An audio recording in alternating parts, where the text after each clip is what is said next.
জামাত ইসলামের বাংলাদেশের রাজনীতি বা মাহফুজ আলমের যেই স্ট্যাটাস, ফেসবুক স্ট্যাটাস ধরে যে বিতর্ক শুরু হলো, এটার পেছনের ব্যাপারটা যদি আমরা তাকাই, শাহবাগ ইস্যু, যেহেতু শাহবাগ কিন্তু এবারই প্রথম তৈরি হয়নি। আমরা দেখলাম যে শাহবাগ যুগে যুগে, আমি যুগে যুগেই বলতে পারি, এক যুগ আগে 2013 সালে প্রথম শাহবাগ একবার তৈরি করা হয়েছিল। সেটি তৈরি করা হয়েছিল 2013 সালে এই যুদ্ধাপরাধীদের বিচারের দাবিতে আওয়ামী লীগ সরকারের শাসনামলে। এরপরে আবার এখন আমরা দেখলাম যে আবার শাহবাগ এলো। সেই শাহবাগের উদ্দেশ্য কি, যে তাদের দাবি দেওয়া জন্য এটা আহ্বান করলো এনসিপি নেতা হাসনাত আবদুল্লাহ, এবং তিনি শাহবাগে প্রথমে তিনি যমুনার উদ্দেশ্যে তিনি পদযাত্রা করলেন, যমুনা থেকে আবার শাহবাগে এলেন, কিন্তু এনসিপি দলীয়ভাবে আহ্বান কাউকে দেখলাম না, পরবর্তীতে দলীয়ভাবে সবাই গেলেন। এটা কি হাসনাত আবদুল্লাহ যেহেতু দলের শীর্ষ নেতা, এটা এনসিপি দলের ছিল না হাসনাত আবদুল্লাহর ছিল, এটা নিয়ে একটা কিন্তু ব্যাপার আছে। এখন জামাতের আমির যেই কথাটি বললেন, এটা কেন তিনি বললেন, আমরা দেখলাম যে যেই দাবিতে এখানে আওয়ামী লীগকে নিষিদ্ধের দাবিতে শাহবাগের লোকজন জমায়েত হয়েছে, সেখানে গিয়ে যারা যে দাবি জানাচ্ছে, সেই সময়ে একটি অনুষ্ঠানের কর্মসূচির পার্ট হিসেবে সেখানে জাতীয় সঙ্গীত পরিবেশিত হচ্ছিল। এমন সময় বেশ কয়েকজনকে আমরা দেখেছি যে নির্দিষ্ট দলের নির্দিষ্ট গোষ্ঠীর তারা জাতীয় সঙ্গীত বন্ধ করার জন্য বারবার চাপ দিচ্ছিল।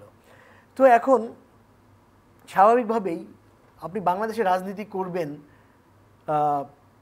এটা যে কোনো দেশে, বাংলাদেশ না, আপনি ধরে যান এটা উগান্ডা হোক বা আপনি যে কোনো দেশেই চিন্তা করেন না কেন, যেই দেশে আপনি রাজনীতি করবেন সেই দেশের ইতিহাস, ঐতিহ্য এবং জাতীয় মূল্যবোধের প্রতি শ্রদ্ধা রেখে আপনাকে রাজনীতি করতে হবে। এখন জামাতের তো একটি অতীত আছে। জামাতের অতীত কি আমরা জানি, সুস্পষ্ট অতীত। জামাত ৭১কে তারা মনে করে যে ষড়যন্ত্রমূলক স্বাধীনতা, জামাত মনে করে, জামাতের শীর্ষ নেতৃত্ব এখনও মনে করে যে ৭১ যেটি ঘটেছে সেটি একটি ষড়যন্ত্রমূলক ঘটনা, এটি একটি ষড়যন্ত্রমূলক ব্যাপার বাংলাদেশ তৈরি হওয়া। তো এই মনোভাব নিয়ে বাংলাদেশে আপনি রাজনীতি করবেন, সেটা তো ভাই হতে পারে না। এখন আপনি কথায় কথায় ধর্মকে টানবেন, তার মানে কি আপনি ধর্মকে আশ্রয় করে, ধর্মকে পুঁজি করে, এই যে জামাতের আমির যে ফেসবুকে স্ট্যাটাস দিলেন, আমি শুরুতে আপনার এই কথাটা এই জন্য বললাম যে তিনি সেখানেও মানুষকে ধর্মের ধোঁকা দিয়ে ধর্মের নামে ব্যবহার করে। তারা তো আর ধার্মিক না, আমরা কি ধার্মিক না? আমরাও তো ধার্মিক না, আমরাও তো প্র্যাকটিসিং মুসলমান। তো তারা কেন ধর্মের দোহাই তাদের কেন দিতে হয় রাজনীতি করতে গিয়ে? ঠিক একই ঘটনাটা তারা ৭১ করেছে, তাদের নেতা গোলাম আজম করেছে। তারা এখানে শাহবাগ থেকে স্লোগান দিয়েছে গোলাম আজমের বাংলায় আওয়ামী লীগের ঠাঁই নেই। ওকে, আওয়ামী লীগ তো বিতাড়িত বিষয়, ৫ই আগস্টের পরে আওয়ামী লীগ বাতিল। তাহলে এখনকার রাজনীতি সেটা তার গোলাম আজমের বাংলা না। গোলাম আজমের একটা ইন্টারেস্টিং ব্যাপার হলো, বাংলাদেশ তো কখনো গোলাম আজমের ছিল না ভাই, গোলাম আজমের ছিল পাকিস্তান।